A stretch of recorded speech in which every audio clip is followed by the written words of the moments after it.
Self-preparation leads to control over your life.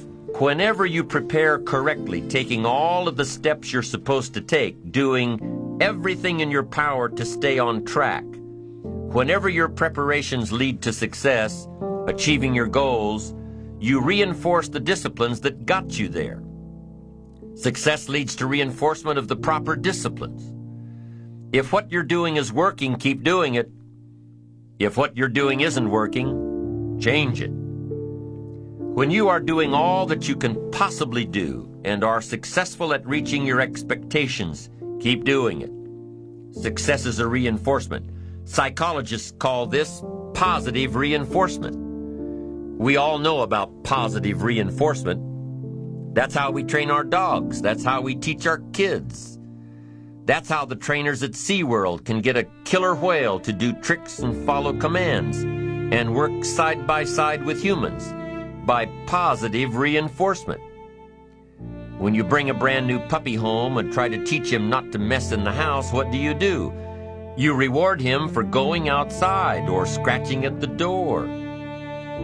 When you're trying to get your toddler out of the diaper stage, what do? You reward her with special presents, make her feel special for learning something new. When you're trying to get your older kids to crack the books and study, what do? You reward them when they get good grades. You teach them that the skills they are developing now will have great positive effects on their lives later. But you reward them now. This is positive reinforcement.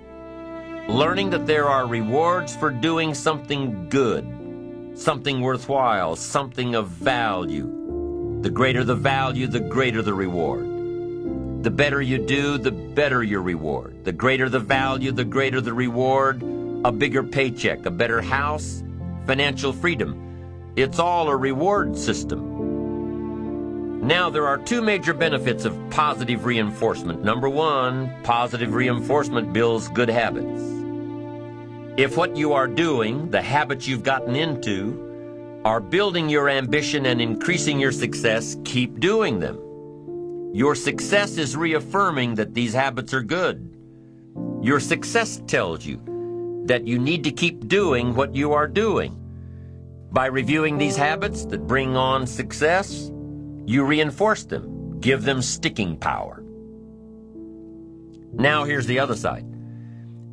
By reviewing your habits, you may find out that some of them are inhibiting your success. You may find out that what you're doing every day is bad for you.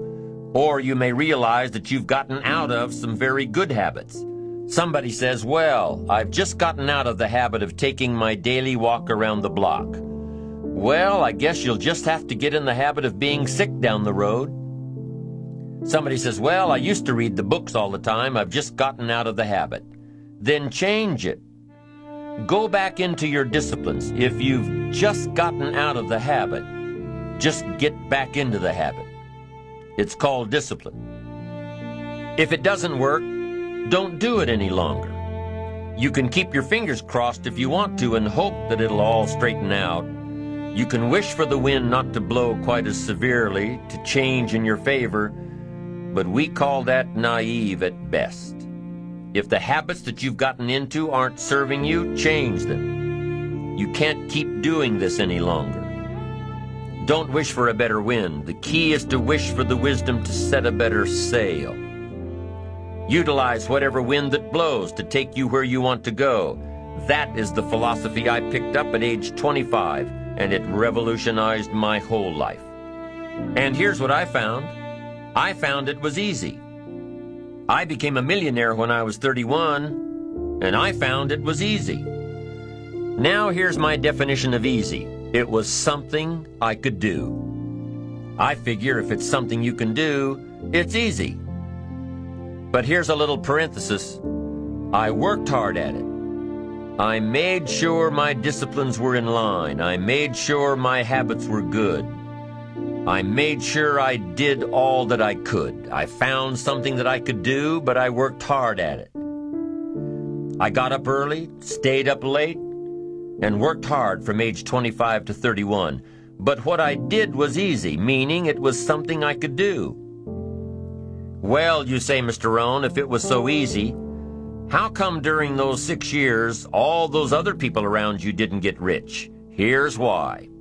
It's easy not to. How else would you describe it? That's it. It's easy to keep doing the things that don't work. It's easy to keep bad habits. It's easy not to develop the disciplines. It's easy not to. So how come I got rich and they didn't? Here's a philosophical phrase: the things that are easy to do are also easy not to do. That's the difference between success and failure, between daydreams and ambitions. Now, the second benefit of positive reinforcement is that it creates the energy to fuel additional achievement. It gives you the drive to do more, to not only keep on doing what's right, but to do more of what's right. The disciplines that will help you grow and get ahead of it all. The knowledge that what you're doing is paying off creates more energy to keep going. How easy is it to get up in the morning when you know you're not doing all that it takes? It's not very easy at all. You can just lay there awake thinking, oh, what's a few more minutes in bed? It won't matter much anyway. Wrong. It does matter. It will matter. Now, how easy is it to get up in the morning when you're pouring it on, doing the best you can, anxious to get going, make progress toward your dreams? It's a whole different story.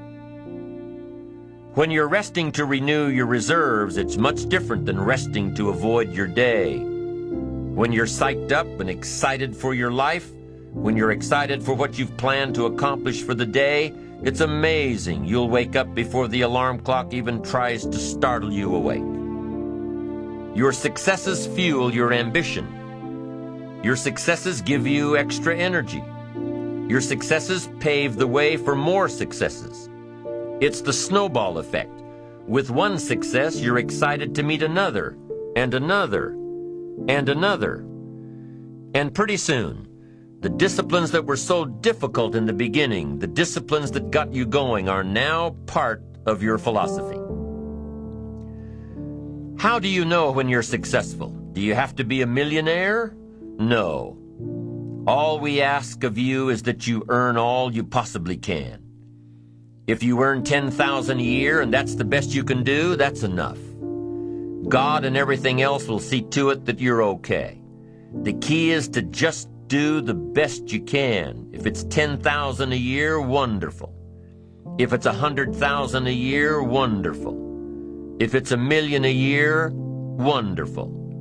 It doesn't matter $10,000 a year or $1 million a year. It doesn't matter as long as you've done the best you possibly can. Earn the most you possibly can. Be the most you possibly can. And here's why. The essence of life is growth. The essence of life is growth, to do the best you can. And here's what's interesting. Humans are the only life form that will do less than they possibly can. Humans are the only life form that will settle for less. Every other life form except human beings strive to its maximum capacity. How tall will a tree grow? Approximately. As tall as it possibly can. You never heard of a tree growing half as high as it could. No, trees don't grow half. Trees send their roots down as deep as possible, stretch their limbs up as high as possible, produce every leaf possible and every fruit possible. As a matter of fact, you never heard of a human physically growing half. We keep growing until we're done. Now that's a part of life we can't control. It's genetically coded. And that's probably why we keep growing till we're done. Because we can't control that part. It's the rest of our growing that we control. The growing of our minds, the expansion of our minds, that we can control. And that's what tends to get away from us. All life forms inherently strive to their max except human beings. Now, why wouldn't human beings strive to their maximum possibility? Here's why. Because we've been given the dignity of choice. It makes us different than alligators and trees and birds. The dignity of choice makes us different than all other life forms. And here's the choice: to become part of what we could be, enough to get by, or to become all that we can be. My best advice for you is to choose the all. Earn all you can, make all the friends you can, read as many books as you can, develop as many skills as you can, see as much as possible, do as much as possible, make as much fortune as possible, give as much of it away as possible. The max. There's no life like it. I'm telling you, once I got on track, I've never looked back. Pick up the challenge. Go for it. Take the best of the two easies. Take the root of it's easy to get ahead. It's easy to do all you can. It's easy to succeed. It's easy to have financial freedom. The more you do, the more you get. So the two primary benefits of positive reinforcement are, number one, to build good habits, and number two, to create more energy to fuel your ambitions, your desires, your achievements. How can you isolate what's working for you and what isn't? How can you make sure that you are reinforcing your positive disciplines? Well, if it isn't apparent, easy to see right away, if what you're doing is happening in such small increments that you're not sure if you're on track, then you need to be writing it down. You need to keep a journal anyway. But if you really aren't sure that what you're doing is making measurable progress, you need to keep a written record. You need to write down everything that may be relevant in your day. What you did, who you saw, what you felt, how it may or may not affect you now and in the future. The best way to track your activities of the day is to write them down. The best way to track your activities of the week is to write them down. The best way to analyze your progress through the year is to have written it down. Why? So you can look back on it. Because by keeping a written record of your life, you will be more accountable. By putting into writing the action steps that you have planned, you will easily see what works and what doesn't.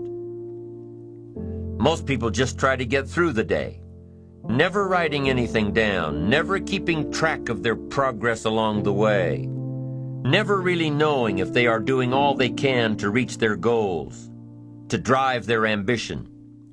But gifted people learn to get from the day. They don't let a day end without picking up some valuable experience, some emotional content, some idea that may positively affect their future. To get the most from a day, to learn the most from a day, you need to be able to reflect on the day. And how can you reflect on a day unless you record it in history? How can you possibly reflect on a week unless you can look back and analyze it? How can you learn from past mistakes and bask in the past successes unless you write it all down?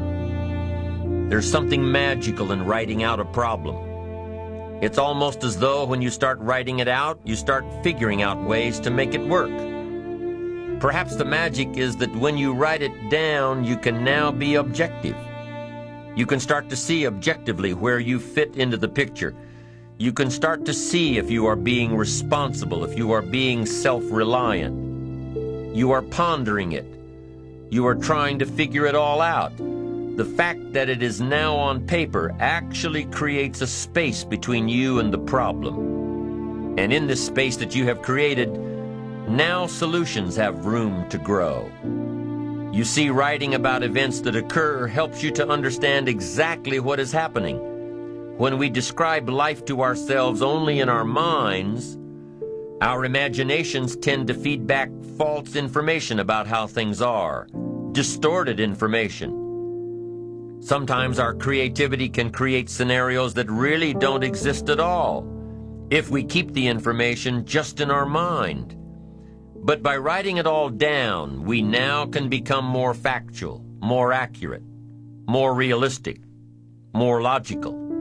And then as we reread what we have written, we create a new picture in our mind. And once we see things as they are rather than how we think they are, we can see our way to make them better. It's all part of being responsible.